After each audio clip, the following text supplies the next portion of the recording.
Well, according to the American Constitution,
or contributors. Callers to the program accept full responsibility for the views expressed. The show host and affiliates are not liable for any statements made or any harm claimed. All callers to the program indemnify Straight Talk from all claims. Offensive, defamatory, or unlawful content will not be tolerated. Be a part of the conversation by calling 745-2626. Now, here's Straight Talk with Austin and Ellio on Bobo 103.1. And good evening, K-Man. And I'm your host, Austin Harris. And I'm Ellio Solomon. And welcome to Straight Talk. Here on Bobo 103.1 FM. The phone lines are open at 745-2626. Or if talking isn't your thing on the hard line, certainly you like to do it online, you can reach us on our WhatsApp number at 928-2562. And from there, you can either send us a voice note or a traditional WhatsApp text message. Happy Monday, buddy. Yeah, happy Monday, my friend. I'm sorry, I kind of jumped the gun there, didn't I? Just a little bit, just a smidge. Don't worry about it. You know, when you're like us, you can't make any errors. None whatsoever. It's all part of the plan. The other guy is just right there for you. You know, it's at all times. At all times. Here you go. At all times. Happy Monday to you. Happy Monday to the all our audience friends out there. Yeah, absolutely. Great to be back. Trust everybody had a good weekend. Yourself, how was the farm? It was productive. Yeah. You know, because it's come down now that Saturdays and Sundays is the only time I get to work. Yes. Yeah. On the farm, that is. On the farm. Yes. The farm. Yes. Yeah. Throw that in there. Thank you for that clarification. You're welcome, because you're busy. You're a busy guy all throughout the week. See, that's what I'm talking about. You saved me, right? Always got your that back. Could easily have been misinterpreted. Very easily. This guy's been on his sit-upon all week. But once again, you saved me. Yes. So I appreciate that. Well, we did have a little bit of a lunch thing for my eldest on Sunday, but outside of that, yeah, got lots of work done. So Nice. It's good. Very nice. How about you? It was a good weekend. I got a little bit of sun, which you maybe can tell. I feel as if my face is radiating. I think my whole body is radiating. You feel tight when you smile, or what? Well, I just feel hot and not in a good way, like just really warm. One tea or two teas? One tea, I think.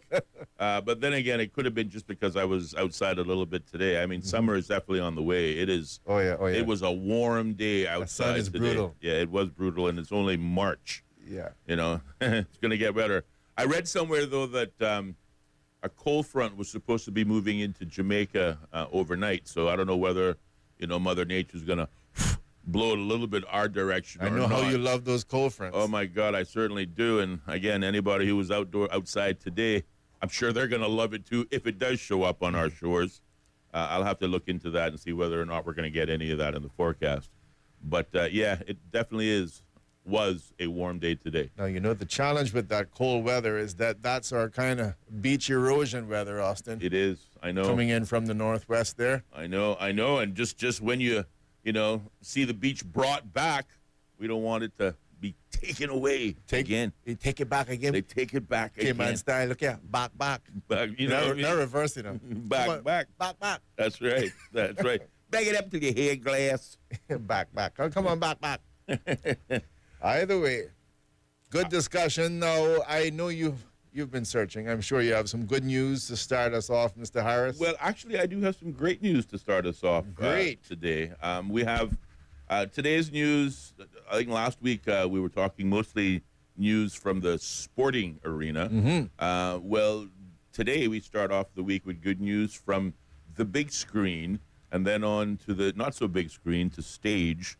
But it is all with movies and Hollywood in mind. Okay. Starting off the good news for this Monday, the headline that appeared in today's Cayman Compass: Caymanian actor lands TV role on CBS crime drama series. We are making the round. We are making the round. Caymanian actor Ashley Crowe has landed a guest appearance in the recently premiered American television crime drama series FBI Most Wanted on CBS. Now, I know this because, my mom reminds me, FBI is Tuesdays are FBI night. Because apparently that show FBI has 3 shows. They've got FBI, they've got FBI International, and then they got FBI Most Wanted, and all 3 appear back to back to back on Tuesdays on CBS. So Ashley Crowe, who's originally from Georgetown, got her start in acting at a young age, and this might resonate with you. She got her start on the Harkwell stage, Oh, wow. she said. She began working with the Cayman National Cultural Foundation as a production assistant. And, of course, she's continuing now to collaborate and advocate for artists and storytellers. So she's been on the scene for a while. I don't know whether or not she remembers the exact words to the songs that she may have sung, 25 years ago, as some of us in this studio did. They're looking for that guy. I'm looking for that guy. I'm wondering why that guy didn't get the Hollywood, I didn't want to go there. nod, But anyway, someone in Cayman, one of our own Caymanians, who started at the Harkwell Theater. Come on, I want to hit the buzzer. Yes. She is now going to be appearing on the FBI Most Wanted series. She said, whether through film, theater, or any of the art forms that fall under that crazy and beautiful umbrella, Represent. I'm eager to contribute to the creative community here in Cayman, and I can't wait to see what the future holds. So congratulations There you to go. Caymanian Ashley Crow, who's Absolutely. obviously seeing her career take off, so to speak. And again, encouraging Wishing her all all of the the best. fans here in Cayman to tune in for FBI Most Wanted. The article didn't say precisely when the guest role or what series she will be, or what date rather she would be appearing on.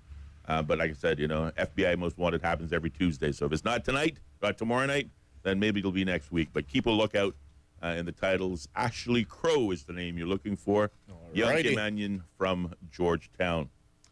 Now, staying with stage and film, and also from the pages of the Compass, we see Cayman Islands-based fans of the U.S. reality series Survivor have been starring in their very own version of the hit TV show, with the first episode set to debut online later this month. Apparently, the fan-based Survivor Cayman Islands is a passion project of Australian lawyer Joseph Bates, who loved watching the shows such as Survivor and Big Brother when he was growing up.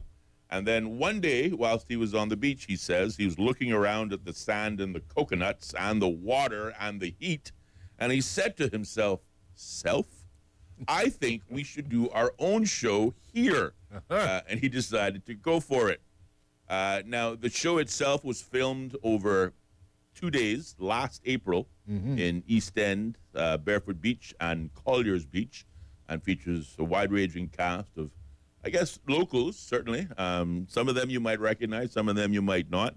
But apparently thousands of people have already seen the series trailer on YouTube and on social media, with the post receiving many positive comments. And Survivor Cayman Islands will premiere on YouTube next week on the 23rd of March. So, again, they'll have an opportunity to see a version of Survivor, the popular hit series sitcom, in the form of a amateur fan-based portrayal of that hit show. And it was, in fact, again, filmed here in Cayman. So we'll be on the lookout for that as well. Well, we will, and you got to get him on the program. We do. We'll have to definitely reach out. Another one. Well, Mr. congrats. That's awesome. Director I don't know Joseph what it Bates, is. if you're out there, give us a call. We'd love to connect with you. Correct. I mean, it just seems like you can't read anything without finding a Caymanian in it now. We're It's doing wonderful. It's wonderful. coming along nicely. And, I just want to say that, this, whether it be the Survivor, whether it be, of course, the success of Caymanian actors, in this case, Ashley Crow. Again, I think it all bodes well for the Cayman Islands Film Commission, which was largely a passion project started by another notable Caymanian, Frankie Flowers Jr., when he first, of course, debuted his film here in the Cayman Islands, and certainly was instrumental in the whole Bob Marley movie and that experience. And he's always very closely involved with the local commission and, meeting with local directors. I think of our good friend Badir Ah, who's also in the film industry as a director. I think he's also a producer as well. But there's some notable Caymanians really doing some great things in Absolutely. the world of stage and film, and we want to, as we say, we want to big them all up. Definitely want to big them up. And it's good. It's great. It's getting the name out there, and it's all positive. I mean, who can argue with that? Thank you Nobody. very much for putting us a little bit more on the map. Absolutely, absolutely. Well, we have a great week planned for our listening audience this week. Indeed. Shall we tell them what Absolutely, absolutely. what's on the agenda as we progress the week? Well, starting off on Wednesday, it will be our pleasure to preview and premiere a new political candidate to the scene, and certainly as our guest in studios. On Wednesday, the 19th of March, we will host the Cayman Islands National Party candidate for Town West, I believe, Mr. Heyman Rankin will be our guest in studios, and he will be talking about his top 3 priorities for his candidacy and outlining certainly what his thoughts are and, of course, the all-important solutions. He will be highlighting some of the feedback he's received from the yard meetings that he's been hosting and continues to host as we head closer to April 30th. Yep. And, of course, the party themselves, the Cayman Islands National Party, are having a big rally, a joined-up rally, as they would say, I think scheduled for the 22nd of this month, which, if not mistaken, that is over the weekend.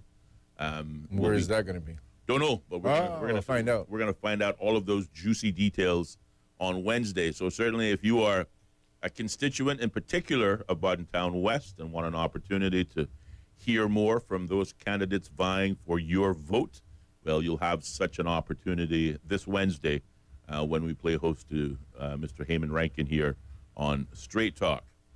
And then on Friday, rounding off what will be a busy week. Can I just stress something on the issue about the candidates coming in? Absolutely. So for all you sitting in the car, scratching your head, wondering, is Ellio and Austin going to beat up on people on the show?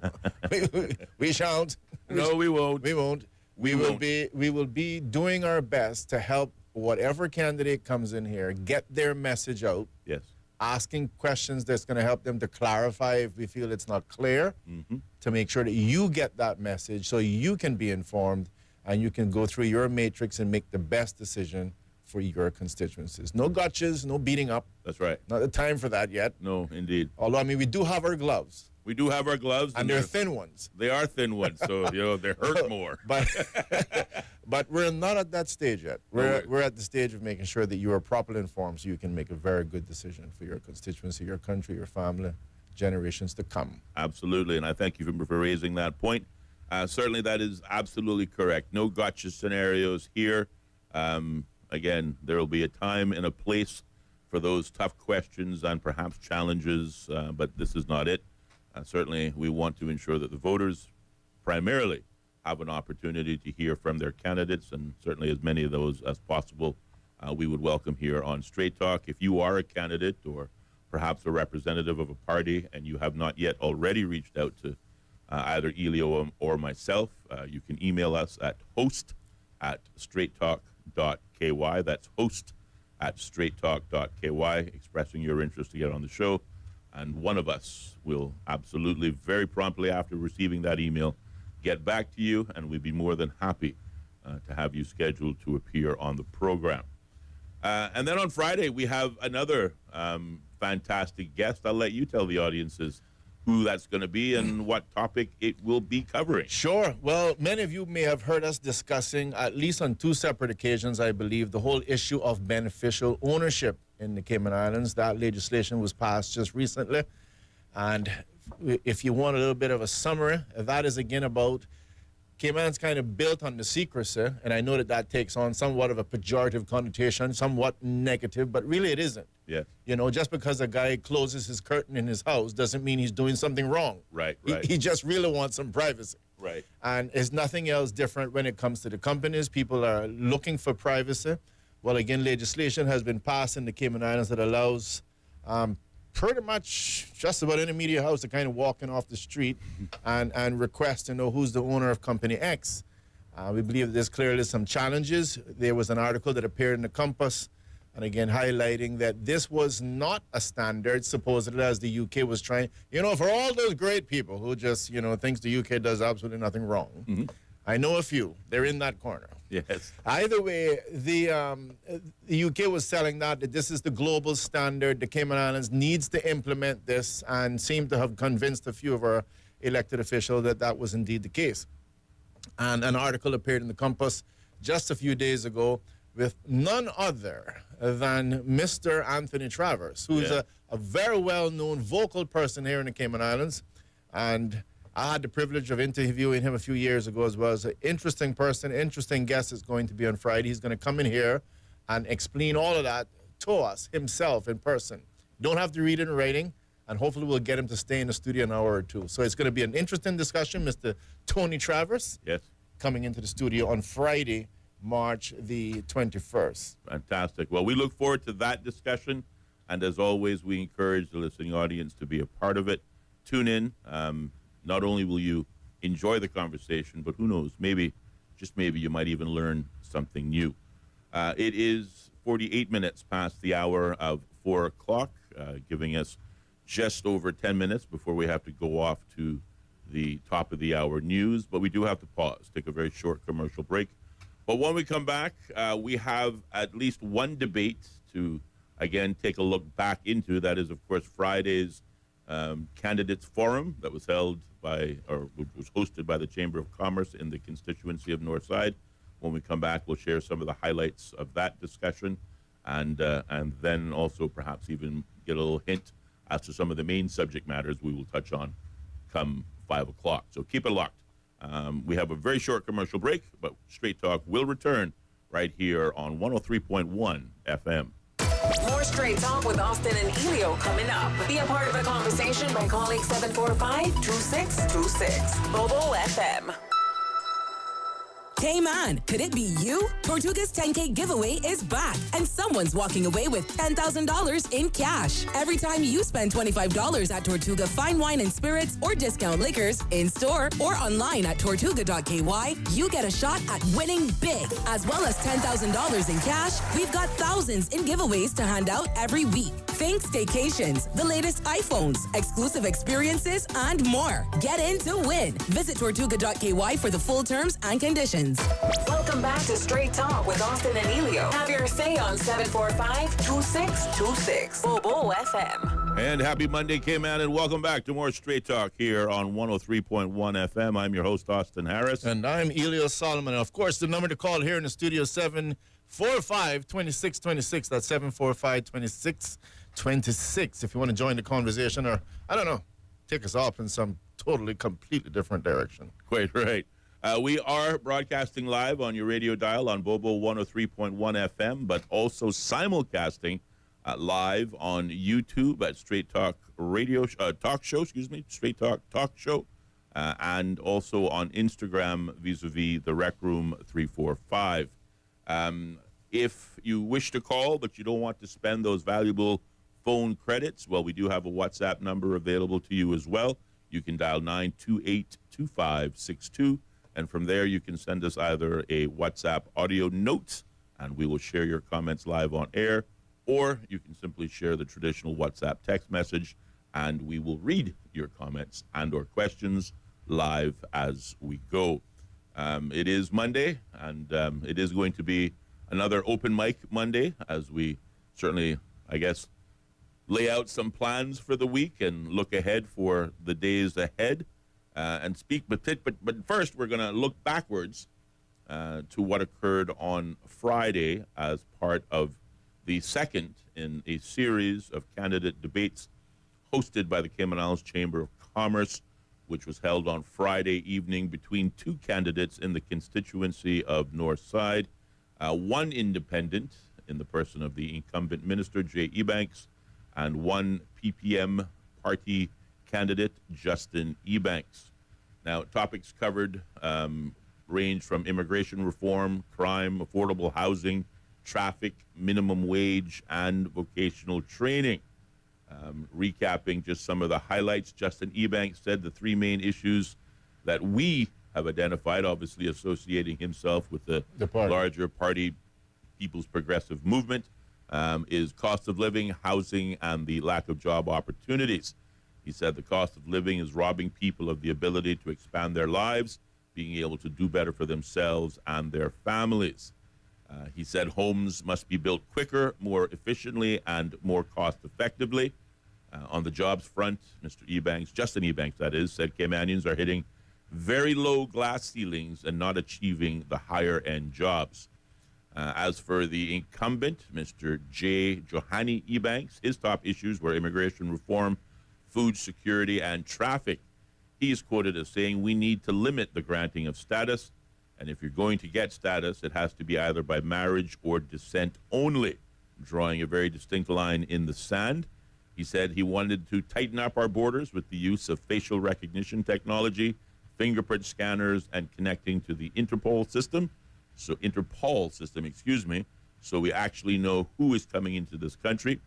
He also expressed the desire to see the expansion of the east-west arterial finished as a means of reducing traffic delays.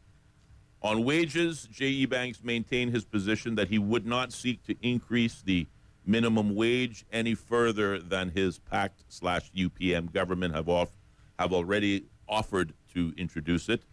Some may recall that the PACT-UPM government, after receiving the guidance from the Minimum Wage Advisory Committee, not only rejected the recommendations of that committee, but suggested that they would introduce minimum wage, but only in the hospitality sector, suggesting that it would only increase the cost of living further if they were to introduce it nationwide. Justin Ebanks, however, for his part, said that the $6 to $7 per hour is definitely not enough to survive in the Cayman Islands, and he did, in fact, support the introduction of a minimum wage. But he said if you're going to pay that kind of money, you're going to introduce poverty. So it has to be a twofold approach, he said. Who's saying that? This is Justin Ebanks, taking a different approach to it, saying that, whilst he supports the minimum wage, it has to be, approached very carefully. He said, one, the cost of living has to be reduced and the cost of goods has to go down, but we also have to increase salaries so people have enough to survive in this country. He was the first candidate, or making him the first candidate, to suggest that government had to tackle the value of wages, which he believes has stagnated and failed to keep pace with inflation across all industries. So I think that is definitely a useful suggestion, one I suspect would resonate with many listeners and many constituents in Northside and perhaps even the wider Cayman Islands.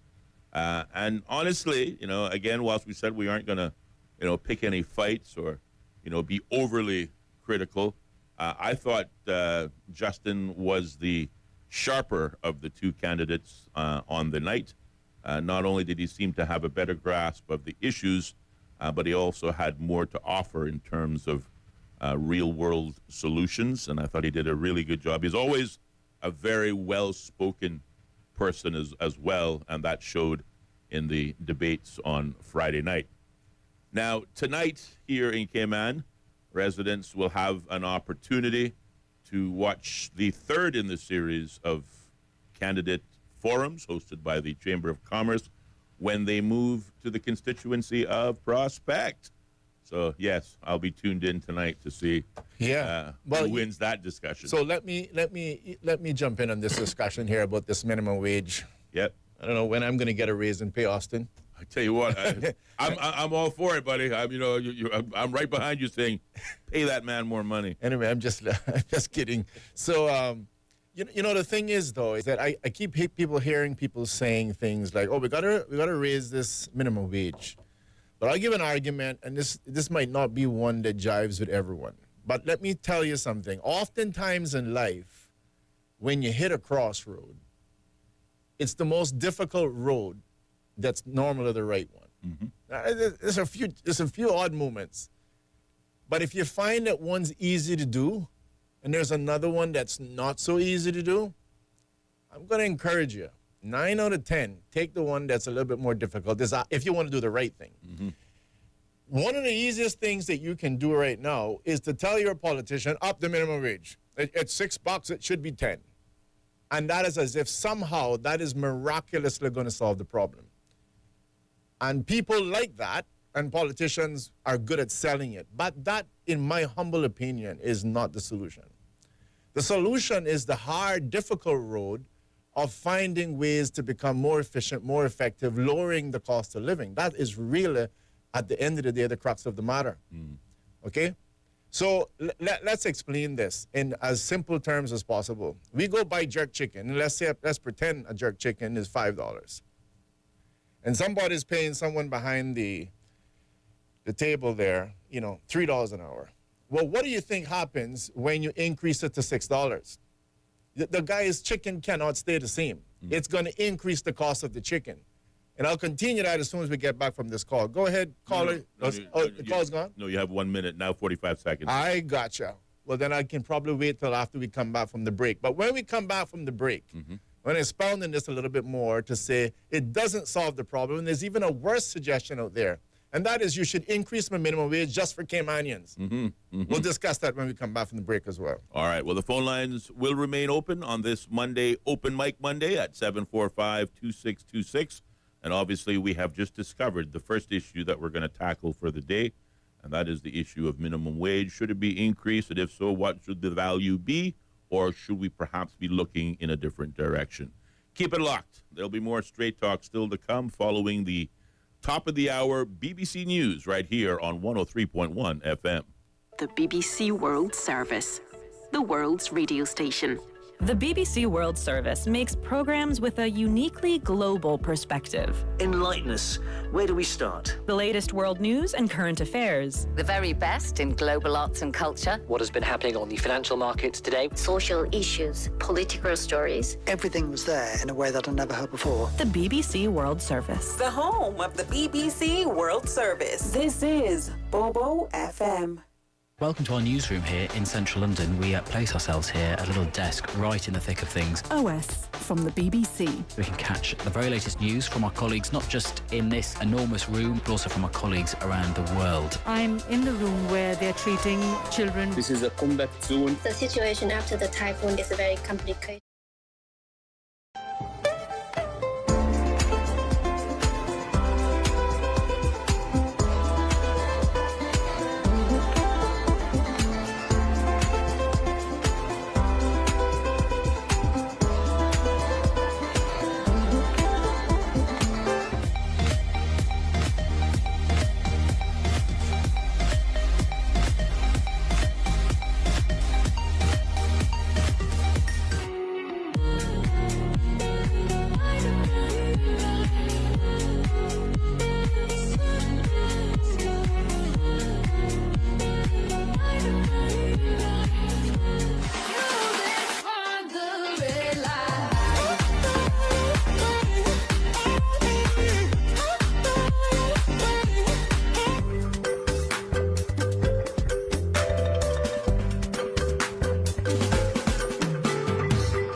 program accept full responsibility for the views expressed. The show host and affiliates are not liable for any statements made or any harm claimed. All callers to the program indemnify Straight Talk from all claims. Offensive, defamatory, or unlawful content will not be tolerated. Be a part of the conversation by calling 745-2626. Now, here's Straight Talk with Austin and Ellio on Bobo 103.1. And hello, K-Man, and welcome back to more Straight Talk here on 103.1 FM. I'm your host, Austin Harris. And I'm Ellio Solomon, and welcome to Straight Talk, 745-2626. Again, that number is 745-2626. And what's up? 928-2562. That's 928-2562. From there, you can share either a WhatsApp voice note, which we will play live on air, or a more traditional WhatsApp text message, which we will read on air. It is Monday, and this is our open mic Monday. Again, as my colleague pointed out, the phone lines are open, 745-2626, as we broadcast live on your radio dial at 103.1 FM and simulcasting live on YouTube and Instagram.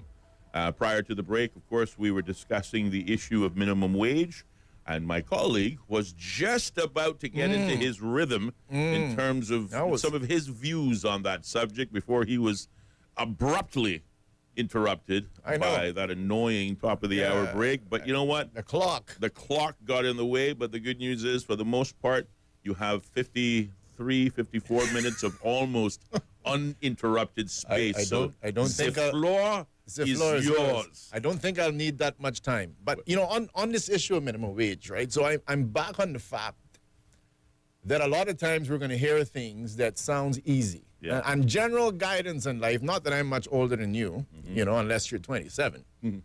All I'm going to say is you want to be careful when something sounds very easy.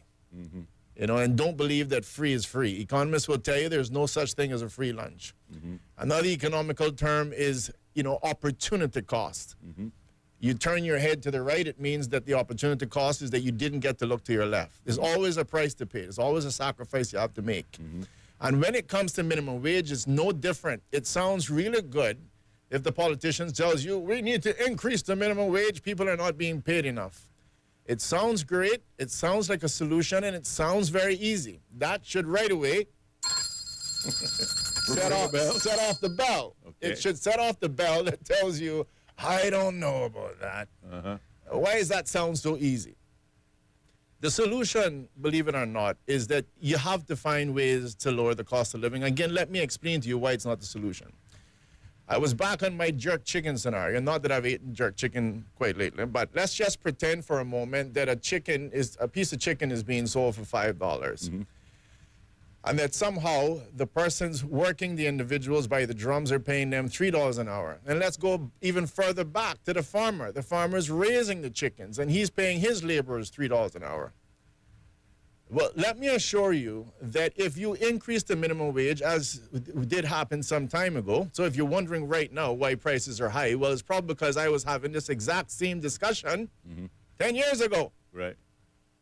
Okay, so you now increase this salary. Everybody's salary goes from $3 to $6. But first of all, I can think of a couple of foreign nationals that would be very happy because that was probably the ones that were really benefiting from the minimum wage increase. And nothing against foreign nationals. I'm just letting you know, it wasn't Caymanians that benefited a decade ago when minimum wage went to $6, okay? There was very few Caymanians that benefited from that. But here's what happens. You increase it, and now the guy who's selling you your chicken, or who's raising the chicken, his costs increase. What do you think he's going to do? He either has to eat that cost, in other words, just swallow it, deal with it, or he has to pass it on to the guy who's going to buy the chicken from him to make jerk chicken. And if he passes it on, the guy who's making the jerk chicken has just, let's say, paid another $1.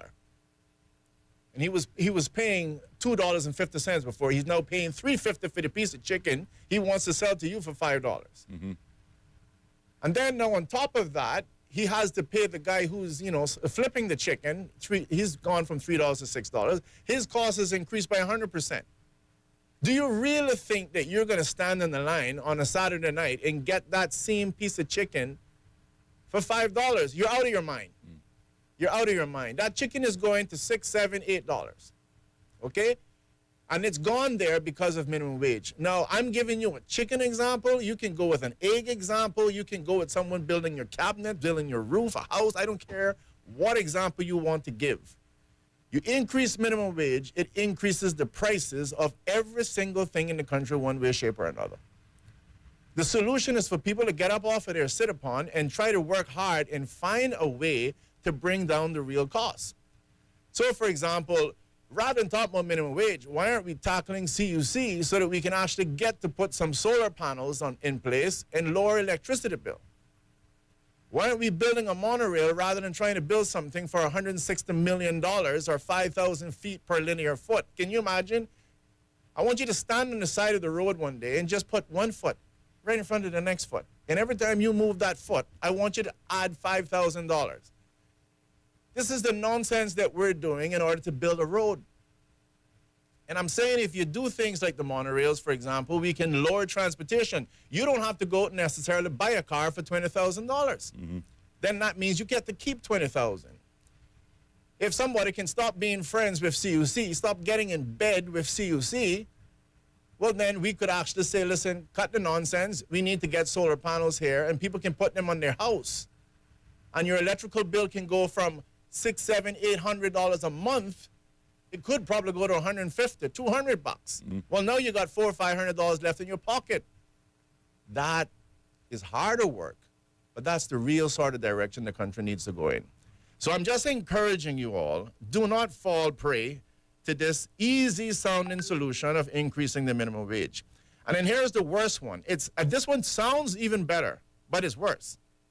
This one is, I think they need to increase the minimum wage, but only for Caymanians. Oh, God, that sounds patriotic.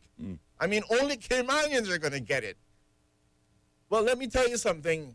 Not only are you going to be increasing the cost of living, if you think it's hard for you to get a job now, well, just ask yourself, let me see. Minimum wage for Caymanians gone to $10. Everybody else is $6. I can hire a Filipino for $6. I can hire a Jamaican for $6, a Canadian for $6, or I can hire that Caymanian over there for $10. Well, I can tell you, you're out of a job, okay? So you're increasing the unemployment, and you're still driving up the cost of living. No, ladies and gentlemen, no such thing as a free lunch. You can't get anything without a sacrifice, and there's no such thing as free. We get progress by working hard for it. Going straight to the phone lines. Go ahead, caller, you're on the air. Gone. Decide to stick around. Patience is a virtue. 745-2626 is the number. If you just tried dialing in, please try again. In the meantime, there they are back again. Let's go to the phone lines. Good evening, caller. You're on the air. Hello. Hi, good evening. You're on the air. Hello, Austin. How are you doing? Hey, how are you, sir? Thank you for your call. You touch on something that is near and dear to my heart, which is, we were speaking about CUC a while ago. Yes, sir. But I was wondering, I thought to myself, I didn't know minimum wage was near and dear to your heart, but now it makes perfect sense. That's near and dear to my heart, and I have a solution for it, so I'll share it with you guys. All right. But before I do that, I will touch on this. Well, the government, and the past government, has missed the boat on any negotiations with CUC. Okay? I don't know if you know this, but CUC contract is up in 2028. Yes. Okay? Now, and that is, and let's get this clear now, CUC only have a monopoly on distribution, not generation. Okay? So CUC contract is up in 2028 for the distribution of electricity, the license, the license. And it clearly says within their license that if the government intends to terminate or renegotiate their contract, they need to give 5 years notice. Well, my friend, that 5 years notice has passed. It's passed. And it automatically roll over for another 20 years without any room for negotiation on behalf of the Cayman Islands That's people. what you call sleeping on the job. Yeah. I don't know if it's sleeping on the job. You got your head somewhere. I don't know where it is. Yeah, well, that's another way to put it. He was trying to be nice. Right? So it hurts me when we have things like this passed. And I bet you it's election time now. Nobody's saying that they missed the boat on it, are they? And that goes for not only the government that was sitting in place, that also goes for the opposition. Because their job to also know that this was happening. Mm-hmm. And worse, that the leader of the opposition was left as the head of off-right. Not the head, but the minister. That off-right fell under him before he left office prior to the last administration. Right? Or the current administration. Mm-hmm. So that to me is disheartening. And, I mean, it left us kind of in the lurch to know that that's what the government did. Mm-hmm. Right? So we have no room to negotiate. Roll over for another 20 years. Nobody's speaking about it. Wow. Right? And if you don't believe me, I'll send you the contract so you can take a look at it for yourself. No, I believe you. On the minimum wage, Ellio, mm-hmm. people do think that if you all of a sudden put up the minimum wage, $15, $10, $30, there'll be a silver bullet. Mm-hmm. Right? So that will never happen because the cost of living will just go up. And not go up. The cost of living will go up just to match with the minimum wages. Let's put it that way. Yep. Right? So you'll be in the same boat that he was, just getting a higher wage and going, the money will just go the same distance. All right? So let me paint this picture for you now. We have 95,000 people. Yeah. 25,000 Caymanians, all those people. We have tons of work permits here. We know that we don't produce enough Caymanians to fill every job on this island. We must accept that.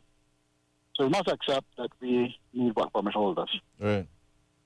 But when we bring people from overseas and pay them $5 an hour, these things happen. One, they go and rape the oceans and eat the small fish and eat anything they can find because they're trying to send money home. They go and live in houses at 16 and 12 and sharing beds and blah, blah, blah. We all know this is happening, right? Mm-hmm. Yeah. Are you telling me now that there's nowhere in government? Because I know that when you turn in a work permit, right, you have put where the work permit holder resides and the landlord must sign it. Am I correct in saying that? That's the way it's supposed to be, but I can tell you it's not working that way either. Well, I know that whenever I turn in anything for my guys, and no, I make $5 out, by the way, turn in thing for my guys, then they need to prove where they're staying by the way of a landlord signing the paper. Right. On the work permit. That's so you correct. can tell me now that we don't have a system in work or immigration or whatever you want to call them that can look and see if there's 12 or 13 people staying in the same address. Right. And if that is the case, it's not against fire code, should we now go down and shut them down and send those people home? Two things will accomplish by doing that, Austin and Ellio. Mm-hmm. One, you'll put the onus on the employers to pay better wages. Two, we have to also come to the conclusion that not everybody in the whole of Cayman Islands that has a business should have a business, because some people just don't run it right.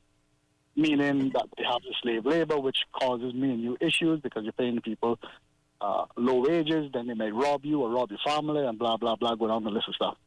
Rape the environment, put junk cars all over the place. So we have to look at that kind of scenario. So if you put the onus on employers, right, and people that are not paying proper wages and don't treat their employees properly and having these people pay their own work permits and stuff, this stuff will stop. Because you send these people home, if they don't have nowhere to live and not living properly, can't find a place to rent, then you send them home. Naturally, what would happen is simple. People that are running businesses right, they'll simply get more business. They'll be able to do it volume. They'll be able to pay better wages. Right? But I don't know why we're scratching our heads on what to do about this issue when we have things in place to take care of it. Right? Okay? Mm-hmm. And none of them has ever put their foot in and said, this is what we're going to do. And this is how we're going to do it. And mind you, we don't have to change one single law. Mm. Right? Not one single law needs to be changed. And for the life of me, what I do not understand, right? For instance, why does every government department, so for instance, I went to license apartment the other day, right, to do something. My company transfer a vehicle out my company, I have to produce a good standing. My company is in good standing. How come the government license department can't pull that up on the screen and see that I'm in good standing?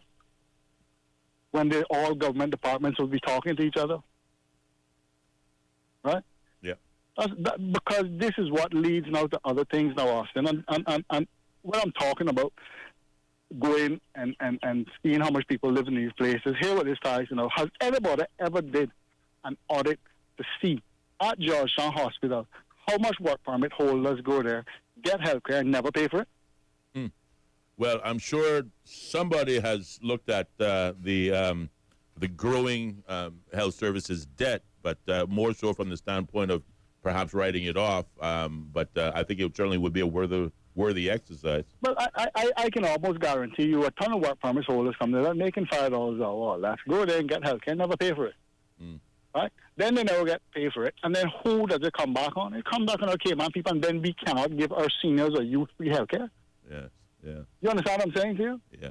I would just add that I don't know whether it's work permit holders or Caymanians, but certainly there are Caymanians also in that grouping that show up to the hospital and you know something? That is fine. And the reason I say that is fine because they live here. This is where they're from. Right. Okay. Could you go to the States and get a speeding ticket and go back up there next 2 months? They're not paying it. They'll lock you up. Yeah. You got to pay that. Okay. So what I'm saying to you now, this is where we're from. So if our Caymanian can't pay for it or whatever, we need to help them out, right? Right. But when you have people coming into the island, using the health services, getting free health care, because whether they have good insurance or whatever the case is, not good insurance, I should say, because real and true, the insurance plan that we have in place really don't cover much. So we have tons of people in there, work permit holders that go in there and get the free health care because they simply can't pay the bill and never pays the bill. Right. Right? And then we're stuck with it. Okay? We as Caymanians stuck with it because we as Caymanians are the ones that we can't take care of our own people by the way of NAU, by the way of health care, by the way of free health care for youth or seniors or whatever the case. So we are the ones that stuck with it. So we need to start drawing the line on these things.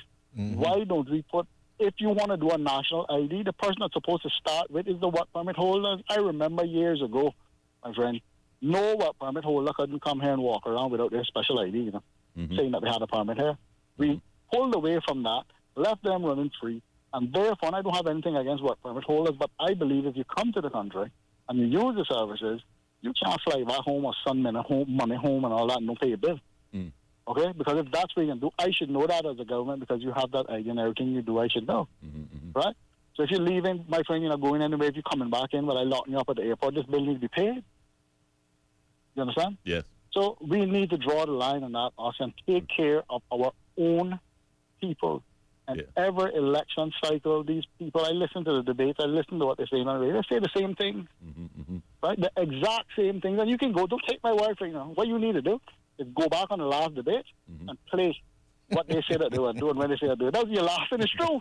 Go back and do it. Oh, Lord. It's deja vu, Groundhog Day. Okay? Thank you, gentlemen. All right, sir. Thank you very much for your call and those comments and your feedback. Yeah, quite right. I know you want to make some feedback and comment, but we're going to hold that thought just for 1 minute longer. 25 minutes past the hour of 5 o'clock. We have to pause, take a very short commercial break, but the phone lines remain open, 745-2626. The subject is minimum wage, but certainly in the last caller's viewpoint, we've gone from the CUC contract to the cost of providing health care and obviously the cost of providing free health care to perhaps persons who shouldn't be getting it for free, adding to the overall health care debt. Those topics and much more still to come when Straight Talk returns right here on 103.1 FM. More Straight Talk with Austin and Ellio coming up. Be a part of the conversation by calling 745-2626. Mobile FM.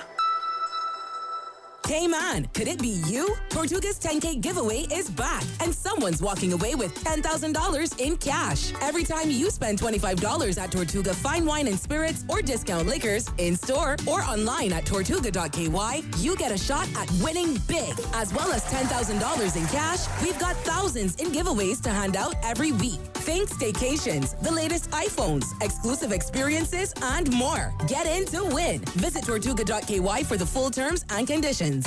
Welcome back to Straight Talk with Austin and Ellio. Have your say on 745-2626. Bobo FM. And welcome back, man, to more Straight Talk here on 103.1 FM. I'm your host, Austin Harris. And I'm Ellio Solomon, and welcome to Straight Talk.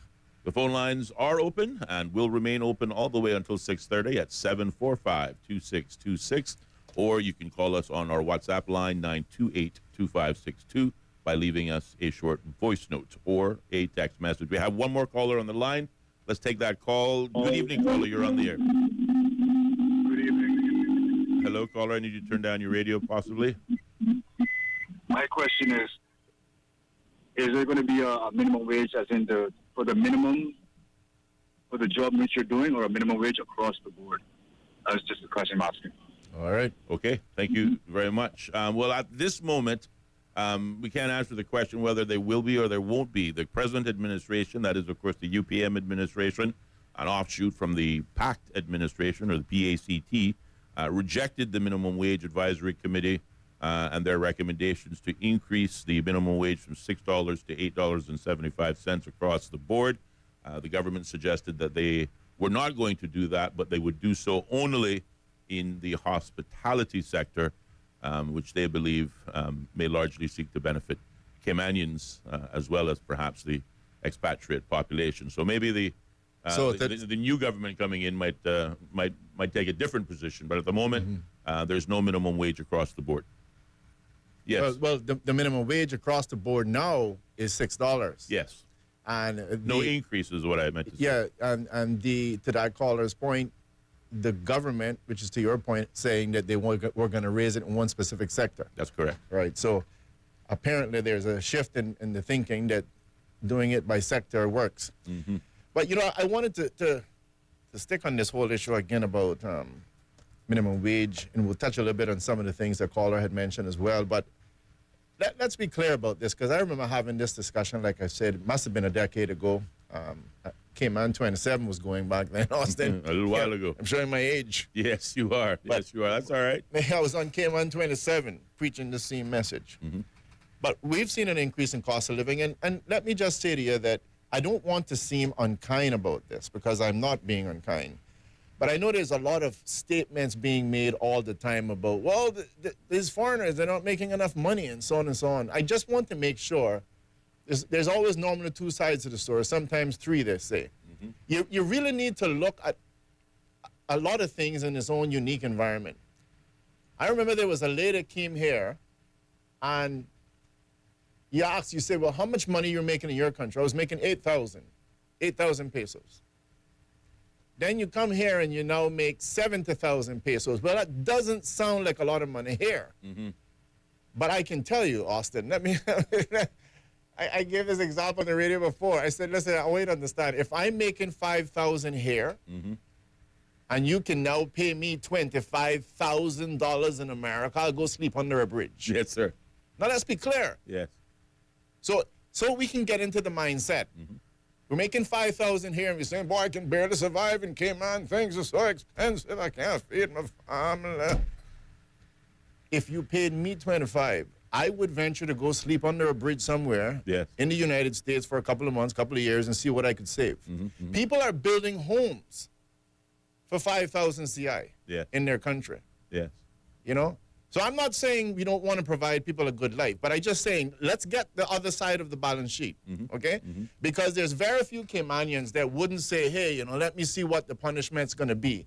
You're telling me I'm going to make 30 to 40,000 CI if I work in America, but I'm going to have to shack up with 5 other people in a room. Mm-hmm. I'm thinking there's a couple of Caymanians that would be willing to cut it. Mm-hmm. They're saying, let me give this a try, because I'm only making $5,000 here. Right. They might want to double check if it's real money, okay? But I think a lot of Caymanians would do it. And let's just also be clear, if they were even stepping into some completely alien environment, they had no idea what they were getting into. I'm telling you, they had no idea. It's not the case. They have Indian chat groups. There are Filipino chat groups. They're comparing all the stories. Right. They know the scoop before they get here. Sure they do. Okay? Sure they do. And quite frankly, if the persons can gather together and get 5 in a room, and if they can get away with it, I can't blame them. Sure. I'm here to make as much money as I can, save as much as I can, and build my crap back home. So let's please not use minimum wage to talk about people that are already probably getting a 800 or a 900% increase in their pay. Okay, I don't think it's a fair discussion. But what I want to tell you again, like I said, is if we increase minimum wage, you're increasing the prices. Take the difficult road and go do something. That's what we need to do. Let's use some simple examples. Honduras, you go there, you see hundreds of acres being planted where they're growing bananas. Who are the bananas?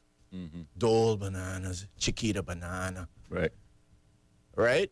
But we can't go to Honduras and buy the bananas. Nope. No, we got to wait till America go pick up their bananas, and then we go to Miami and buy the banana. That's right, which they got from Honduras. My friend, go straight to Honduras and buy the bananas. Yes. I mean, these are simple things that can be done. And I've said it before. You know, we just spent $50-something million to build a school. The governments before were spending $90 million to build a school. You want to tell you? I'll bet you a pair of shoes, because I have a nice pair of shoes at home.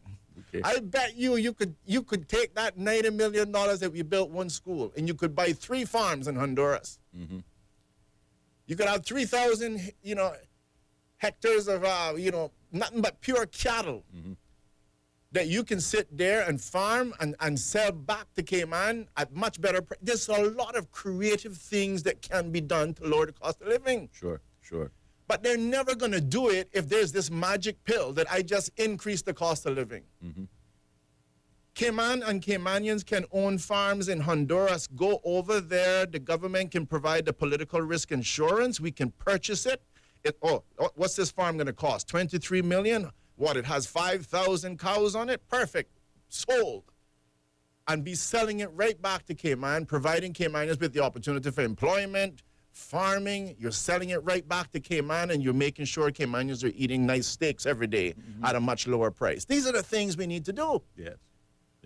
Stop talking about this magic pill that we're going to somehow raise minimum wage to $10 and all of our problems are going to go away. On my friend's comment about this CUC contract, well, let me just, in defense of all politicians, okay? I mean, this is the problem when you get some of the new candidates, particularly, or somebody who wasn't really paying attention. I made this statement while I was in the House. You know the little pink slip that you got when you got? It said, while you were out. Yes. Yeah. So while you were out, here's what occurred. Well, I think, first of all, you should have some chief officers that are bringing these things to people's attention. This is where the continuity is, okay? This is why you have continuity. There's a chief officer or chief officers or civil servants somewhere that should be flagging to the newcomer. By the way, sir, you might like to be informed that there's a contract obligation here on the provision 16 of the, whatever. Yes. That is your job. Yes. I really can't blame, now, again, I could say this on an issue with voting, but I can't blame a new candidate for coming in and saying, I know there was something we're missing here. I think, no, he might not know. Somebody needs to flag this to him. Now, if you flag it and nothing's happened, well, then he deserves not a flagging, but a flogging. Right. But in the absence of that, I mean, our politicians really need to, be informed by it. You can't possibly expect, Austin, that you're going to get in and that you knew that there was a provision that was about to expire between the Good Neighborhood Agreement between Cayman Islands and Cuba. How could you? Right? So I want to be fair. I want to be fair on them. If they have been flagged, then have the civil servants come forward and say that they were flagged and that little negligent runt did nothing about it. But if they're not flagged, then we have a problem. It looks like we have one caller back, and I think it might be your original caller. Good evening, caller. You're on the air. The Sixth Sense. Hello. Yep, there he is. So I'll paint this picture for Ellio now. I actually went to caucus and told them it was happening. Oh, okay. How about that? Yeah, well, then they deserve you. Then that means you flagged them. Went to caucus, me and an ex-friend of mine. I'm not going to call his name. Okay. Went to caucus and told them it was coming. Okay. Well, that means that they were flagged, did nothing, and then they should be flogged. Yes. Thank you. Okay, that's perfectly fine. I accept that. Right. And I appreciate the caller calling in and saying that he flagged them. On the fingerprinting technology, I can tell the public that was introduced and rated before I left office. I was the first person responsible for e-government. It was ready. All they had to do was go and buy the equipment. Why it hasn't happened, I have no idea. In terms of fingerprinting technology, whether it be persons coming in the airport, etc., I don't know. All right?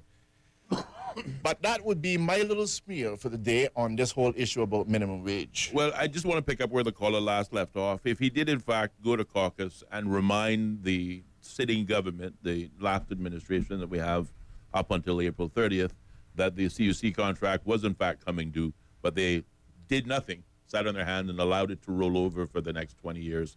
Again, it causes me to question, their vision in terms of Cayman's long-term future, their vision for things such as renewable energy and bringing the cost of utilities down.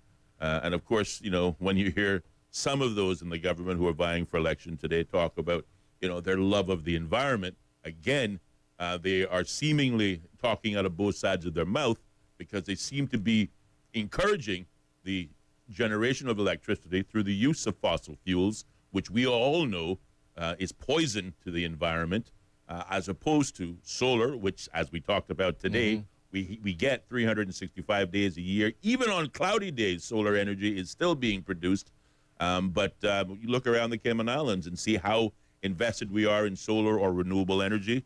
At one review, it was less than 1% of the overall electricity production. So, again, this is useful information for the voter who will be going to the polls, or more importantly, going to those meetings, and listen to politicians after politicians, even new politicians, talk about renewable energy, talk about the need for a greener Cayman. But in reality, even when they are told that their contract is coming up for review, they choose to do nothing but ignore it, sit on their hands, and again, sign us up to another 20 years of fossil fuels. So, Two things, Austin. Yes. One, I'm going to say something in your defense and in the working politician's defense. And then the other one is, of course, I had to chuckle about the fact that he said he spoke to the government. My friend, I know you're listening. This is just a joke, okay? I'm just simply saying you'd have to tell us exactly which government you spoke to. Well, that's a good question. Actually, that's a very good point. Because there were at least three. It's at least three governments over the last term. Yeah. So just make sure we clarify that for us. Although I know it's jovial because the argument is there were still a lot of the same similar members. But I had to check. But let me just say this really quickly. This is in your defense, Austin. No problem. You're going to get the pint. You can get the pint. All right, listen, I'm going to connect to the caller, but caller, don't say anything yet. We're going to let you go ahead. No, go ahead. Yeah. Good evening, caller. You're on the air. Good evening. I'm still asking the same thing I had asked earlier about the minimum wage. So, say for instance, someone works cleaning a house. And someone works on a construction site as a laborer. Would the minimum wage go across the board for both? Yeah. And the next thing I'm going to ask is trade school. There's no trade school in Cayman. There's one. You guys should know where it is. Are they going to implement a trade school so that us Caymans can get qualified, or is it going to be the same way, a continuous problem that we're having? Yes, those are intelligent and genuine questions. Are you staying on the line, caller? No. Just okay. Right. So on this issue about the minimum wage, I mean, first of all, when the minimum wage was implemented, and I don't remember the specific date, but I'm gonna guess at least 10 years ago, at least, whatever it was. The minimum wage was set at $6 straight across the board. So it didn't matter what particular profession you were in. It was $6. So to the caller's point, if you were cleaning the house, it became $6. If you were out there in the fields doing construction, the minimum was $6. There was a minimum wage of $6, okay? And there were positive effects of that, and there were negative effects of that. I mean, even you have to bear in mind, there would probably have been some companies that said, we don't really hire for less than $8. But might have chose to take advantage of the fact that the government set a minimum wage for $6 and said, well, good. We can hire at our minimum now at $6, and we're not breaking any laws. So there's all that goes on. Quickly aside on the issue about trade schools, if he's talking about are we going to get trade schools for Cayman, that has been a discussion for a very long time. Again, for whatever reason, it seems to be the negative and the taboo that it's just so poor if you have a trade school. Yeah. And I don't know where that mentality comes from, but I can discuss it. I want to discuss it. But I want to say in your defense, Mr. Harris. Yes, sir. You know, when we hear a lot of this, and there was the points being made, and I want to say again, as I've said before, we as voters, the royal we, and I know it's probably just a small minority, but it's affecting everyone. Okay, it's like a cancer. Right. We really need to get past, and why we're not getting things done. This is the argument. Why aren't we getting this done? Why am I flagging politicians about this and nothing's being done? Well, I can tell you why it's happening. Because too many of us are hiring not doers. We don't want doers. That's not what we want in office. We want people that are nice to us, people that attend our family's funeral and come to our weddings. And then when they see me at Foster's, they wave, "Hey, John, how are you doing?" And it make me feel really good about myself. All these are the things that we want. You see, because a doer is not going to be found drinking at the bars. So when you say, well, I'll tell you why you lost because you didn't get out and mingle with the people. The guy cannot mix. Let's be clear, ladies and gentlemen. I talked about it earlier on. Opportunity cost, sacrifices. You can't turn your head and look left and be looking right at the same time. It doesn't work. If the politician is working, chances are he's not going to be in the bar.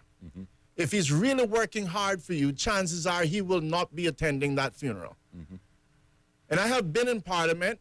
I'm not asking anyone. I'm telling you, you're sitting in a cabinet meeting or a caucus meeting discussing important business for the country, and all someone has to do is call and say, "Did you hear that Mary died?"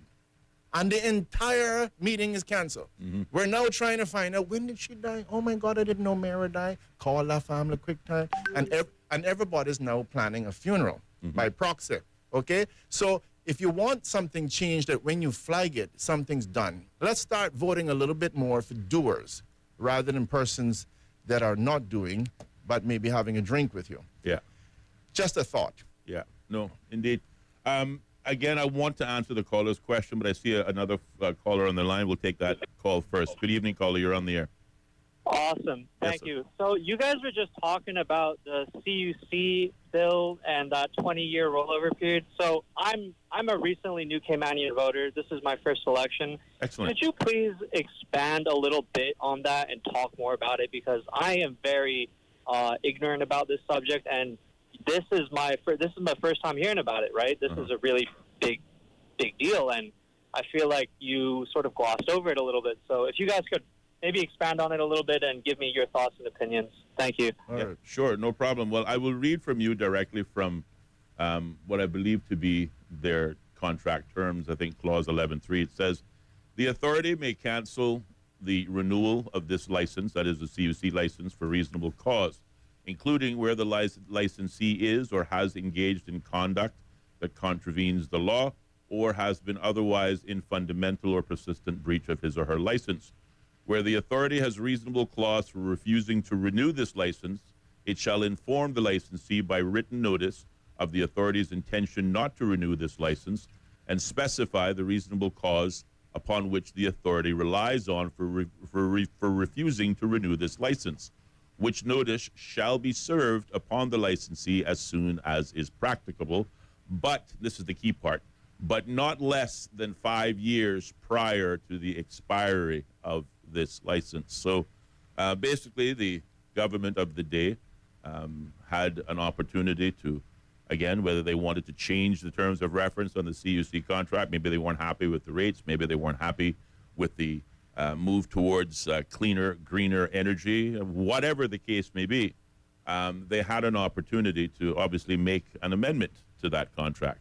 But what the caller is identifying and what we know to be true, in fact, is that their contract came due, and the government of the day made not one comment about the license, no recommendations for the future, which basically allowed that contract to roll over for another 20 years. So what it means is that here in the Cayman Islands, for the generation of electricity, it will still largely be fossil fuel generated, largely.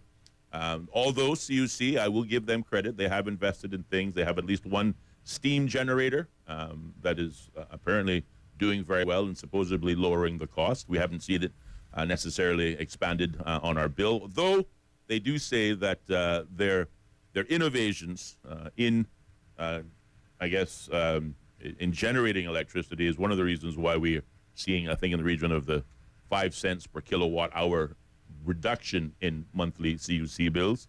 And, you know, that's where we are. But the larger problem is, to the caller's point, that we have CUC on the one hand, but then we have off-reg on the next, whose job is to encourage competition. We've got, obviously, readily access to solar energy. We've talked about the introduction of wind energy, and we've even talked about the development of geothermal energy, all of which, of course, requires large-scale investment. But off-reg has to approve that investment as it comes into the country. And what many alternative power suppliers have argued is that they have to go to off-reg vis-a-vis the competitor, CUC, to approve any new renewable energy licenses that may come on the scene. And this gives the perception, at the very least, that the fox is in charge of the hen house, because certainly why would a company, and in this case a monopoly, undermine themselves and their shareholder profits by approving in any sort of large-scale or meaningful way any competitor to come to the market for the purpose of renewable or greener energies to begin with? Then there's the added challenge of the, so there are companies that are in solar, are in wind, are in renewable. How do you get that energy back into the grid? The buyback rate or the core rate, and determining, obviously, what is a fair and equitable rate in order to transition that renewable energy into the grid and therefore providing it to the general consumer, presumably bringing their bills down. That has been problematic from the beginning. And to make matters worse, we have the same utilities providers suggesting that the rooftop solar program, again, when we talk about renewable energies, we're talking from the standpoint there aren't enough houses and not enough roofs, residential properties, if they all put solar panels to really make any sort of dent in the overall energy consumption of the island. However, if you use the rooftops of all the commercial businesses, including the hotels and the corporate buildings, now you have arguably a much greater volume, greater opportunity to derive renewable energy and sell that into the grid and make that distribution. Likewise, the current licensee, the utility provider, have arguably stood in the way of this initiative, again, perhaps for the same reason, protecting their own profits, protecting their own interests. And that is the dilemma in which we find ourselves. And again, I think the example that the first caller gave that started this whole conversation, he went to caucus and said, listen, just as a reminder, in case you don't know, the contract is coming due. Now is an opportunity to do something, and they chose to do nothing at all, suggesting that despite all that is said, despite all that is imagined or hoped for in terms of renewable energy and bringing down electricity costs in this country, it is all just simply coming out of the side of your mouth. Nobody's really interested in it, and certainly nobody's really interested thus far in changing the present status quo. I think I explained that. I think it's reasonable. I think if persons want more detail than that, we'll definitely have to go and do a little bit further research. But the bottom line of it is, I think that this contract would have been drafted up from around 2004-ish time. Yeah. Because I remember at that particular point in time, after Hurricane Ivan, you'll remember that there was a surcharge that was put in the country. It was somewhere in the region of like 4%, something like that. And in part, it was to pay for a significant amount of light poles that had been damaged during Hurricane Ivan. Of course, the argument then at that point is that why didn't CUC have insurance like any other company for its assets? Why is it that the public was having to pay for those poles? Mm-hmm. And if you look at all the sweetheart deals that had been given to CUC from before, basically spend whatever you want to spend and then you were allowed to make a certain percentage on it, I think the government at that time would argue that they tried to make it not quite so easy. There was a series of hoops and stuff that had to be jumped through. Mm-hmm. But the bottom line of it is that CUC, one would argue, continues to arguably manipulate the situation in such a way that you're not being able to get alternative energy sources and stuff out there. And somebody would say, well, that makes good financial sense for them, but not for the country.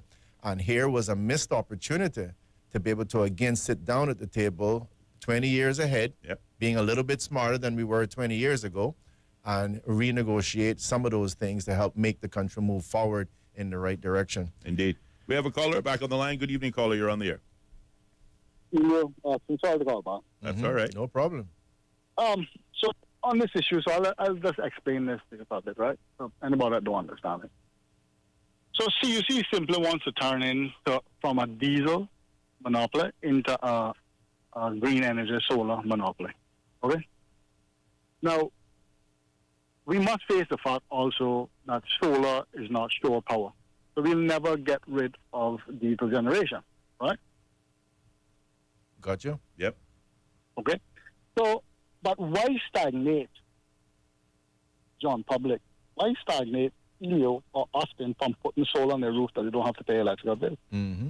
Now, if you can put your roof with solar and a battery and provide yourself with electricity and sell back some to the grid, wouldn't you rather do that? I would prefer to do that, but I'm sure you're being a little bit facetious because you and I both know why they don't want that. They prefer to sell us the electricity themselves. Correct, but they can also turn in. So in Hawaii and stuff, the electrical provider, they turn into a distribution hub. So they take all the energy, the excess energy, and they distribute it to who uses it. But the problem with what CUC is doing here, they dictate, when they put on the solar program, they dictate how much solar you're putting on your roof, okay? That's what they're actually doing. All right? Between their solar program, all the solar program, they dictate how much solar they're allowed to dictate how much solar you put on your roof. And how much solar they're allowing you to put is not going to run your whole house. Yeah. So economics of scale, the amount of solar that you're putting on the roof of your house, okay, most of the houses on the island does not have a battery. So now CUC is going to say to you, oh, well, putting this kind of solar on the roof without a battery is going to disrupt the grid. Well, of course it's going to disrupt the grid because it's not going to a battery and you're taking the power in the day when nobody's home. Mm-hmm. Right? So now the power is going to disrupt in the grid, but they're doing that to say that they're disrupting the grid. Right? But if they allowed you to put as much solar as you want on your roof with a battery, that you can run your house and you can sell them power after your battery charge in the day, and then when you get home at night, you switch to your battery and you run off your house and you're good to go. Yeah, well, right? Yeah, they don't want you off. They don't want you off the grid. But what they want is they want to turn into a monopoly in selling you solar. Now, we're going to allow CUC to go clear 500 acres of land, right, to put solar panels. When we can venture down the road, putting solar panels on every rooftop, on every government building, in every government parking lot, right? Why all the parking lot don't have solar in it? Why are we going to clear land? Is that number one, going to put up the cost of land by them doing it? What's the environmental cost of doing that? All these things are not taken into account, right? And they think that is a silver bullet instead of going down these roads. But seriously, it's stagnating the solar market. Yeah. I don't know if you know this project, Ellio, but I'll just put it out there and I'll hang up and I won't call back for the day, right? No, Okay? don't say that. You can call back anytime. So let me say this to you. I don't know if you know my project that I put forward to OFREC and the government. Right? Tell me about it. Which was primitive greens. I can grow 150 acres worth of food on 1 acre land. Mm-hmm, mm-hmm. I did hear about it, actually. Congrats. I put a project to them and said, listen, I could do this, and not only food that I can eat, I will grow for cattle, for goats, for pigs, all livestock. So now I can sell you livestock feed at the farmers. I can sell the farmers livestock feed at 5 cents to 10 cents a pound. Well, I come in and check you. Now they're bringing in bale of hay, right, for $65. So 5 cents or 10 cents a pound, less than $65 to me. Okay? Right? So I said, I can do this. It's a proven system. I can do this. What I'm asking you for is simple. I want 3 megawatts of solar. I'm going to use 1 megawatt of solar to run my farms. 2 megawatts of solar will sell back to CUC. Right? And that will cover the cost of installing the solar panels so I do not have to put up the price on the food. Yeah. Ask me if they passed it. I'm sure they didn't. No, they didn't pass it. CUC used the argument, say that it is utility scale. Right? Okay? They don't want to set a nasty precedent. That's exactly what I was told. That I was told by them that if they gave it to me, well, they have to give it to people and let them do it. I am a mind reader. All right? That is exactly what I was told. But what I want to say to you is this, right? They said that the national energy policy at the time did not define what utility scale solar is. Now, I'll explain this to you. In the policy at the time, it says when 100% of the energy is sold to the grid, that is utility scale. That's what it said. Mm-hmm. So that means that every rooftop solar that's selling direct to the grid should be classed as utility scale, because it's not going to about to sell directly to the grid. Right. So I brought that point up. Secondly, I now said we only have one solar farm on this island, which is 5 megawatts in Bordentown. Mm-hmm. So that is that's a reference for utility scale. Yeah. I am doing 3. Yeah. Yeah. How are you going to tell me that I'm a utility scale? Right. What reference are you using? Absolutely. Right? So now I said I'm going to sell you back the power, CUC, for 11 cents per kilowatt. 11 cents. Mm-hmm. How much you paying now? Tell us. 36 cents. 36 cents per kilowatt hour? Right? About that. Right? When you look at your bill. So 11 cents. Okay? So anywhere you put 11 cents less than 36. Yes. Yes. Right? So you can't buy the power for 11 cents and sell it and distribute that. And you're getting the benefit of being food secure on the island. Are you joking? Mm-hmm. Did any of the governments look at that? And they looked at it. They brought everybody down to my farms and looked at it and brought and beat up. They said, this is what we're doing here. After the farm is up, going, the farms could have been built and running right now. We could have been having cheaper food on this island. Mm-hmm. Right? But because I'm a Caymanian and because I'm a Cayman that brought it to the island and said, this is what we want to do, none of them looked at it and batted an eye and said that's what they want to do. Those people in there, Ellio and Austin, simply don't care about you. They don't care about me. They don't care about your family. They don't care about your children. Yeah. Because if they did, they'll put things in place that we can have a better way of life on this little island where we only have 25,000 Caymanians to worry about. Yes. Right? When we have Caymanian children coming back from school and can't find a job, can't buy a piece of land and all that stuff. It is ridiculous. Right? And yet still, as I said to you, please go back and look at the other debates, the last debates, and play them on the radio and go back to the debates that they're saying. I bet you any amount of money, mind reader, they'll be saying the same things, probably in different words that they did the last debates ago. Yeah. Right? Okay? And then they're going to say, I'm going to do this. And well, how come you didn't do it? You was already there. Right. Right? And then you have this other group that went off now and talking about that they walked off and left the government. Right? Because they didn't like that. Bro, you already approved all the budgets before you left. Yes. You spent the money before you left. Yes. You crossed the car, came on and left the scene of the accident. That's right. Enough is enough with the lies and the double Exactly. speak. You crossed the car, came on. You were in the car, came on. You crashed it into the wall. You left the scene of the accident. You should be arrested. That's right. That's right. Thank you. Thank you very much, caller. Yeah, well, 15 seconds before we have to pause, go after the news. We will engage in some commentary when we come back, but the phone lines remain open, 745-2626. Keep it locked. There'll be more Straight Talk still to come on 103.1 FM. Do you have a healthcare question but not sure who to ask? Contact HSA's Patient Call Center to speak to one of our experienced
Or represent the views of Stingray Media, its staff, or contributors. Callers to the program accept full responsibility for the views expressed. The show host and affiliates are not liable for any statements made or any harm claimed. All callers to the program indemnify Straight Talk from all claims. Offensive, defamatory, or unlawful content will not be tolerated. Be a part of the conversation by calling 745-2626. Here's Straight Talk with Austin and Ellio on Bobo 103.1. Ladies and gentlemen, welcome back to Straight Talk with your host, Austin Harris, and myself, Ellio Solomon. The number to call here in the studio is 745-2626. Again, that's 745-2626. Or, of course, if calling is not your thing, what's up is 928-2562. That's 928-2562. But chances are, if you haven't done that yet, it might be too late. Who knows? 6:07, racing our way down 23 minutes before we shut things down. I just want to say, again, on the same line of this cost of living, and again, particularly the gentleman, again, I want to thank him for calling in, says he's a new voter. Mm-hmm. Yes, I thank him for calling the program. But on this whole issue about CUC, in summary, without getting into all the fine details, and I think Austin and I can undertake to get some more and more facts so that we can present it a little bit more clearly. Yes. But the summary of it is, ladies and gentlemen, is that your government, CUC would have had a contract for 20 years. The government would have had an opportunity. You have a 5-year sort of trigger. You have to jump in if you want to be able to renegotiate that. Mm-hmm. And from all we're hearing now, we've missed the boat. Yes. Okay? We've missed the boat. Not very good representation as far as I'm concerned. But let me just tell you on this issue about cost of living, because that's how this discussion evolved, right? Again, want to encourage everyone, get past this whole thing of feeling like something is going to be nice, simple, and easy. It's going to be hard work to really fix the problem. CUC is one of those. If you look at, you have to kind of look at this, maybe like there's a river. There's this mean river that's coming in.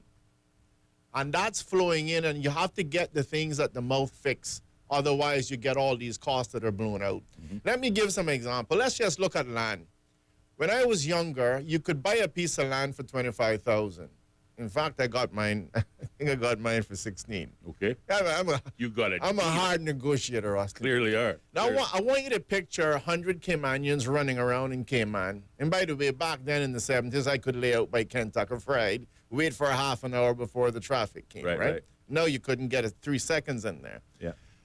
But I want you to all listening to just picture this scenario. 1,000 Caymanians running around in Cayman. There's all this land, and it's $25,000 for the piece of land.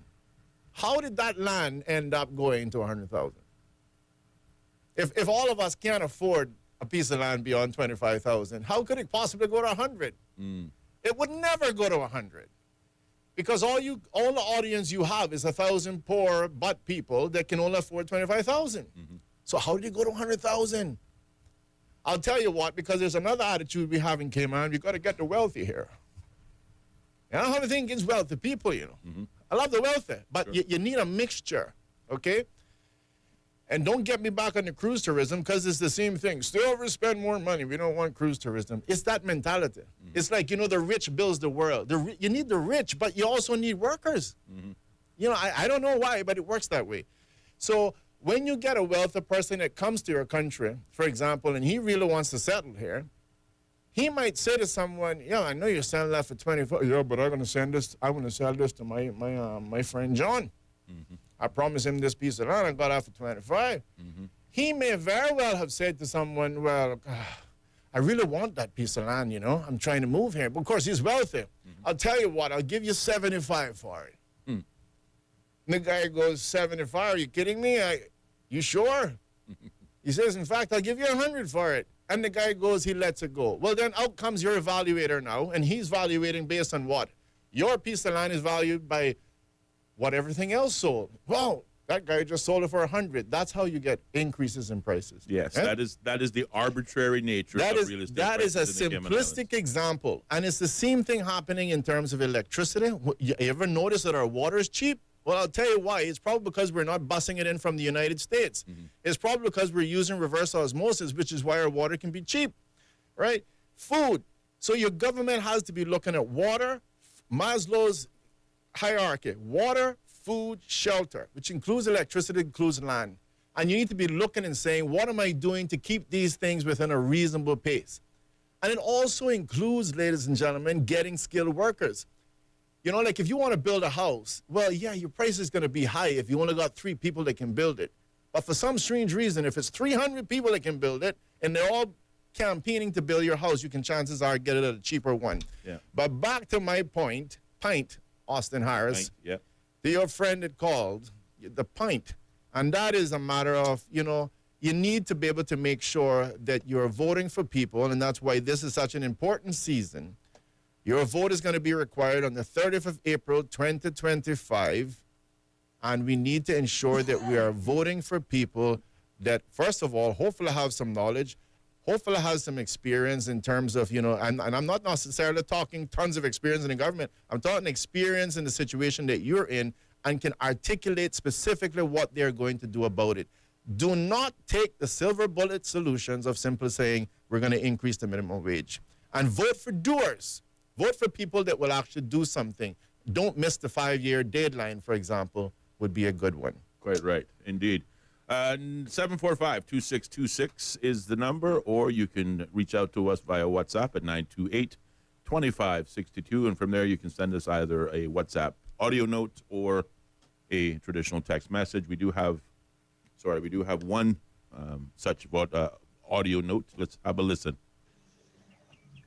Yeah, evening, gentlemen. I've been trying to get on the direct line, but I don't know what happened to the phone.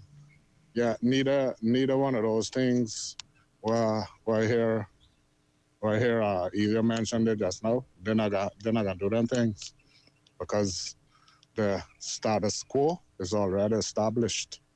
That doesn't help the rich people or the big business. You see, if you raise the minimum wage, then that mean you're not giving the people on permit no leverage. You see, if they can make the same thing what the Caymanians make, which is say for a minimum wage of $15, $12 an hour, just figure of speech.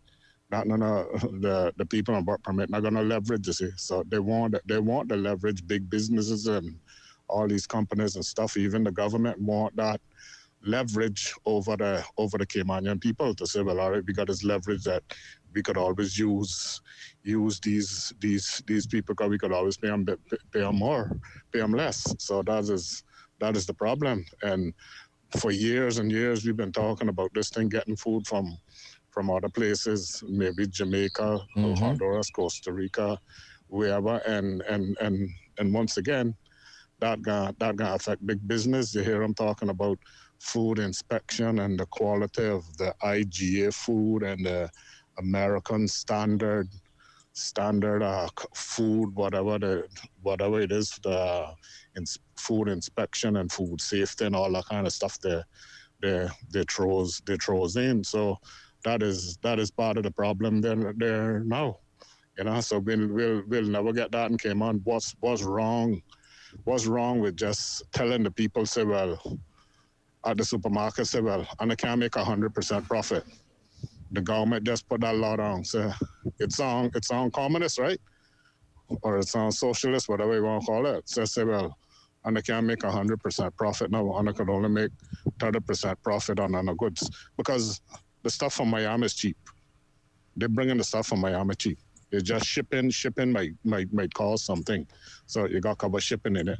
But when it comes here, they're going to put it 200% more than what it really value. So it's left to the government to put the foot down and say, well, listen, yeah, and I can't charge all that kind of money for the goods no more. And that would be significantly helping the people at the island. So that is my take on it. Mm-hmm. We thank that caller for sharing those remarks with us. Again, 745-2626 is the hardline number. Or if you want to give us a call while saving some of your credits, you can reach out to us on the WhatsApp line, 928-2562. And from there, you can leave us either a voice note or a traditional WhatsApp text and message. the caller is talking about, setting a ceiling on the price. We talk about setting ceilings and floors, how low it can go, how high it can go.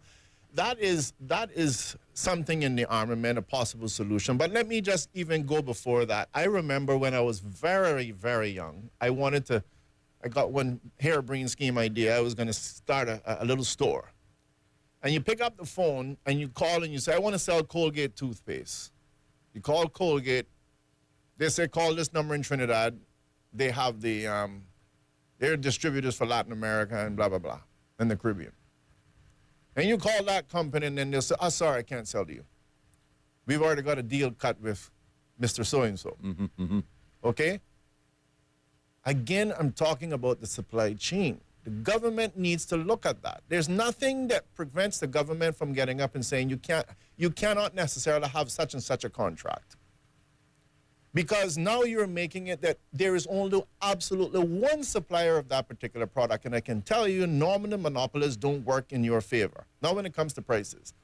But if you made it that you could have 100 mom and pop top shops tomorrow that could sell Colgate toothpaste, as an example, chances are you're going to get a lot more competition and Colgate toothpaste is going to be a lot cheaper. Okay? And you can just keep taking this and carrying this on to different things. The real solutions, ladies and gentlemen, to most problems requires a little bit of elbow grease. It requires a little bit of hard work. And this is where I said from the beginning, when you get to the two roads and one looks very easy and one looks very difficult, chances are the difficult one is the right one. Right? And it's not going to be the silver bullets like just up the minimum wage. No. It's about going to Honduras, going to Jamaica, buying land, whatever it is. These things that people say, where is he coming up with this harebrained scheme idea? It is those things, the hard work, that's going to really make the difference for the Cayman Islands. My vision is very, very clear. No one can tell me that the Cayman Islands, with all the money that we have right now, cannot be a little bit more imperialistic, a little bit more global in our thinking, and say, why can't I own a farm in Honduras and Jamaica and or Cuba or anywhere else in the world? Why can't I own companies in the Philippines? My God, you have all this money. Do something that's going to really benefit your people. Indeed. It is 18 minutes past the hour of 6 o'clock, and the phone lines remain open at 745-2626. We have to pause, take a very short commercial break. But when we come back, more of your calls, comments, and opinions, or in the absence of those opinions, well, we have no shortage of opinions of our own. So keep it locked. There'll be more Straight Talk still to come right here on Bobo 103.1 FM. More Straight Talk with Austin and Ellio coming up. Be a part of the conversation by calling 745-2626. Bobo FM.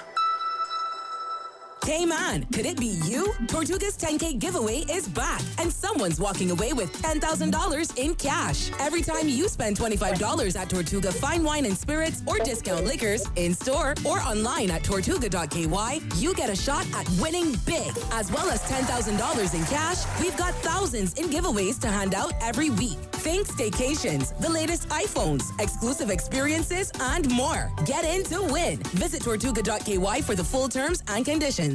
Welcome back to Straight Talk with Austin and Ellio. Have your say on 745-2626. Bobo FM. And welcome back, K-Man, to more Straight Talk here on 103.1 FM.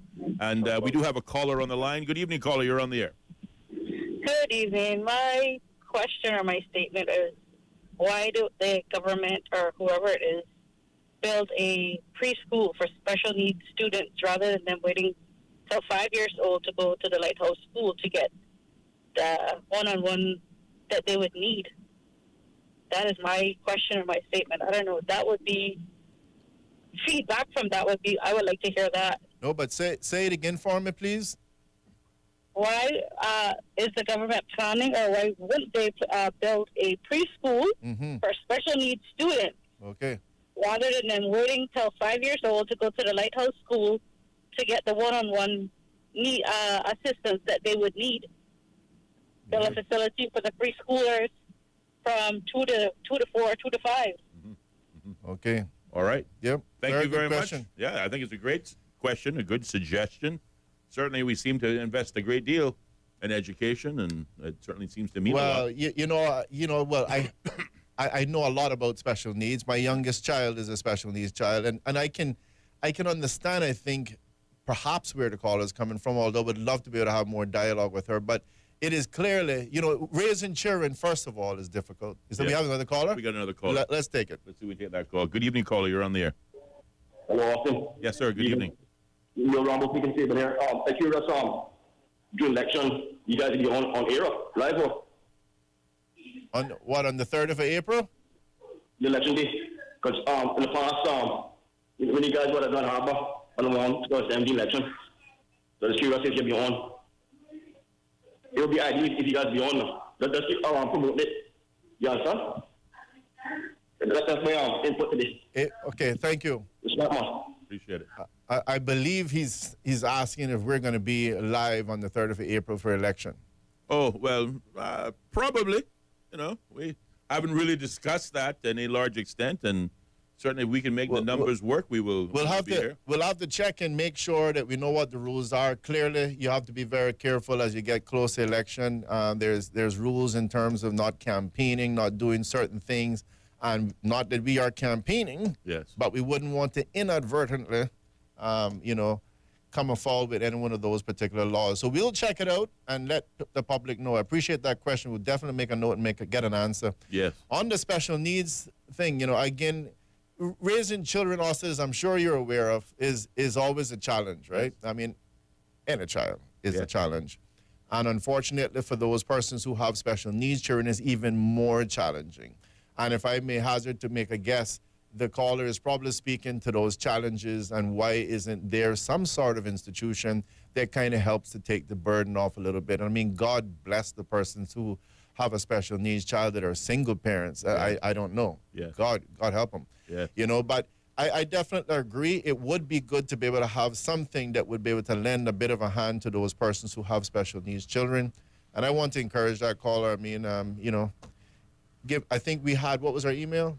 Host at Straight Talk. Yes, host at straighttalk.ky. Yeah, I would encourage her to send me an email there with their number, and I'd happily have some conversations back and forth, just so I make sure I understand the issues and can ventilate it properly. Sure. But that's definitely what I would say in summary right now. In relation to Absolutely. that. Not only, special needs education for preschool age children, but certainly, what happens after they age out of the Lighthouse School, which is also a common problem here in the Cayman Islands. Thank God there are a number of private, organizations that help to, supplement and make up for that gap. But very clearly, to the point that the caller is making, certainly a wider, more, perhaps, inclusive program of offerings could in fact be done through the government, and certainly wouldn't cost the 90 million or thereabouts that we, can constantly see spending in the direction of education. It is, what time is it? It's 6:24 in the studio. 6:24 is the time in studios, giving us about 4 minutes before we sign off. I just wanted to sort of wrap up the conversation, which began on minimum wage. You talked about the employer and their desire to get skilled workers, but sometimes I wonder, when I look at the whole minimum wage quandary, are we really getting skilled workers, or are we in fact importing greater poverty?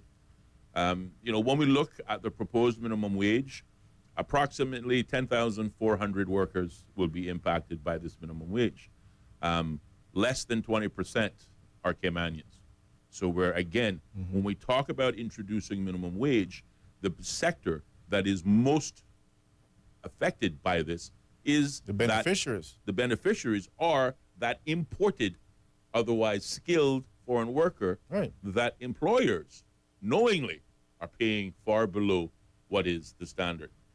More to the point, why the minimum wage advisory committee could say that arguably by increasing the minimum wage from $6 to $8.75 won't have a major impact on increasing the cost of living is largely because most of the employees in this country are already earning above minimum wage. But it will have an impact, and I think the Minimum Wage Advisory Committee suggested that it would cost employers, if they accepted it, about $50 million a year in addition to their already spending. But again, when we look at why, what sets the tone for inflation, what makes things so expensive in this country? Well, again, we're importing poverty, we're importing workers that we can pay less, yet somehow the goods on our shelves still end up costing more. I think one of the callers made a very good point. When we talk about capping, profits, it comes down to a simple word: greed. Yes, you have employees. Yes, you have to pay health insurance. Yes, you have to pay pension. Yes, you have your additional costings. But surely you can make up those costings without charging, in some cases, 100, 200% markup per item. All of these things are contributing factors to inflation in this country, not least of which the arbitrary nature that you also pointed to, Ellio, in terms of how real estate prices are determined in this country. It's no longer what the property is valued at, but more so what the last property on this block sold for. So if it was valued $25,000 but sold for $75,000, $75,000 is the new value of that property and all properties on that block. Now, again, that may help you if you have a property on that block and you are quite happy with the status quo. But certainly when we look at the bigger picture, we can see very easily how that very narrow view lends itself to the inflation that theoretically we could avoid in this country. But nonetheless, to the first caller's question or second caller's question, will this thing be implemented across the board? Well, the good news for you and anybody else asking, there is no across-the-board minimum wage past the $6 that we presently have now. That is across the board. This $8.75 recommended increase will only apply if this current administration continues to have their way to hospitality sectors. But this, again, may very well be a question left for the next administration. But see, then again, why, I don't know how much time we have left. 3 minutes. 1 minute. Gee, Yep. My watch is slow. Go ahead. It's all yours. Again, why are you increasing it for the hospitality workers? This is persons in hotels. What is that? What is the thinking on that?